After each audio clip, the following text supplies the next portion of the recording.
Welcome to the Coach Toolbox. I'm your host, Dr. Ajay Nangalia, a leadership coach and counselor.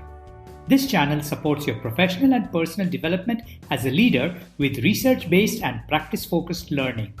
And we bring you the best career and life advice from guests who've been there and done that successfully. And now, our session today. Let's continue with our understanding of the personal change process.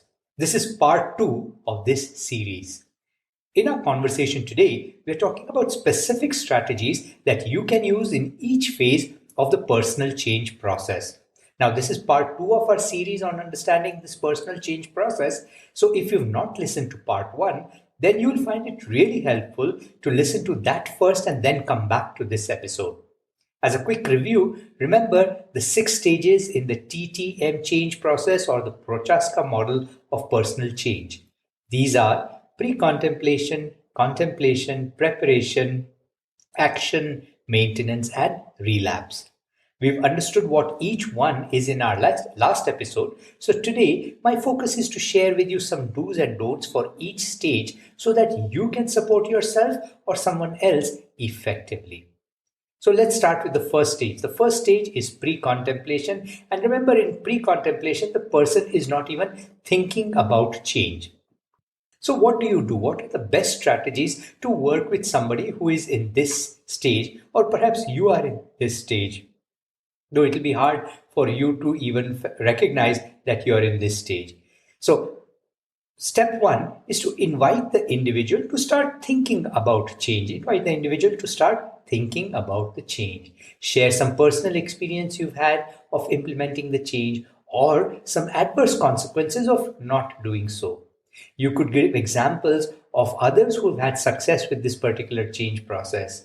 Be sure that the role models are people that person can relate to and respect. Or you could even share some resources that are easy and fun for them to go through. For example, short YouTube videos or podcasts or some easy to read articles or graphics. And finally, be patient. Be non-judgmental and accepting of the time that they need. And also be respectful of the choice that they make to not make the change at this point in time. So these were some strategies to deal with somebody who's in the pre-contemplation stage. Let's come to the second stage, which is the contemplation. And as the name suggests, in contemplation, the person starts to think about change. So what do we do in this stage to support the person? Well, we could help the individual examine the costs and benefits of making the change.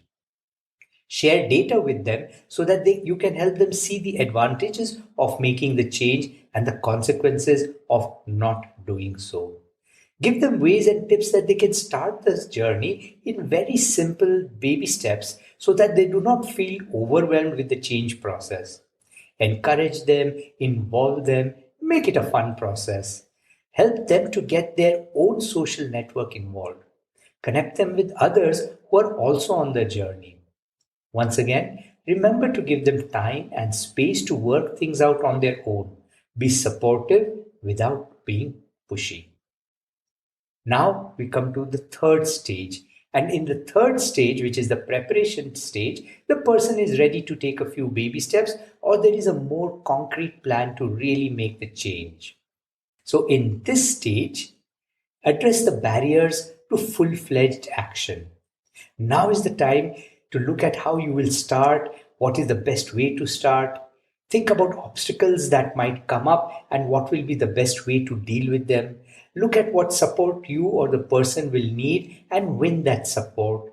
Think about resources or infrastructure or skills or know-how that need to be in place to help you get the person started, to help you get started, or to help the person get started.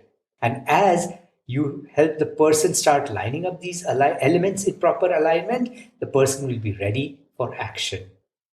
And the fourth stage is action. It is in the action phase where movement starts. So in the action phase, help the action path. Provide acknowledgement and support for steps taken. Other tactics that you could do is to help people manage their expectations with the process. Encourage them to be all right with not being competent with the process and to be patient with themselves. Now, making any change is difficult, and many of us expect overnight results and instant mastery. So, help them be accepting of their baby steps, stumbling, falling, getting back up again quickly.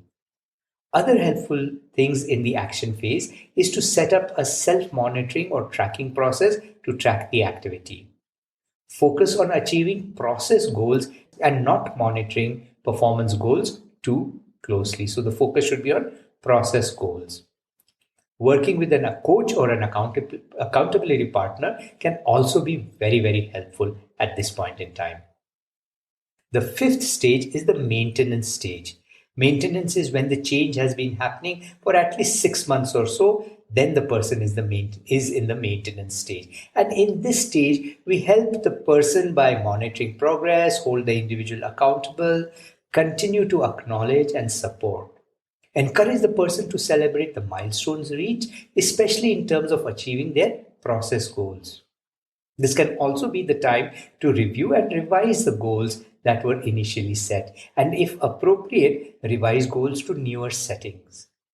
Look for ways to create freshness and newness of the activity so that it does not lose the initial high or become a boring routine. So creative ways to break monotony and add fun keeps the energy alive and high. And finally, the sixth stage is relapse. And we have to be alert to the risk of relapse or reverting back to the old ways.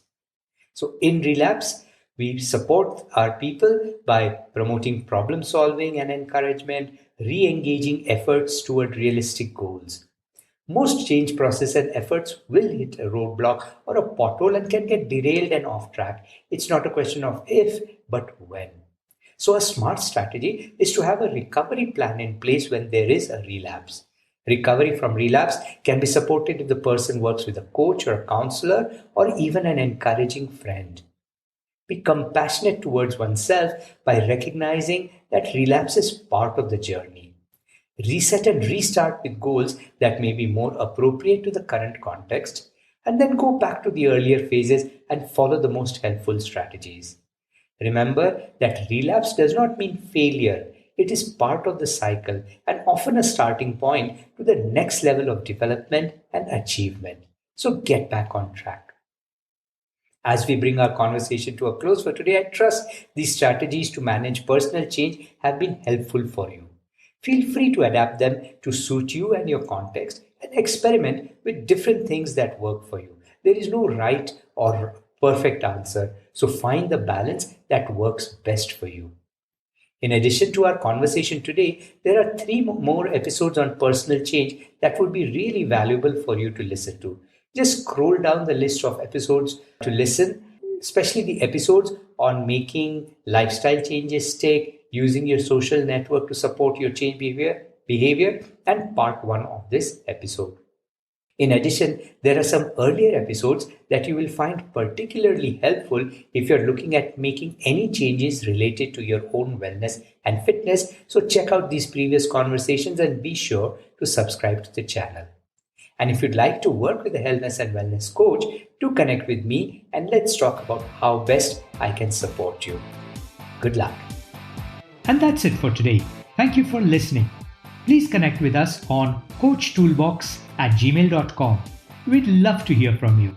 And don't forget to follow, subscribe, and review this channel.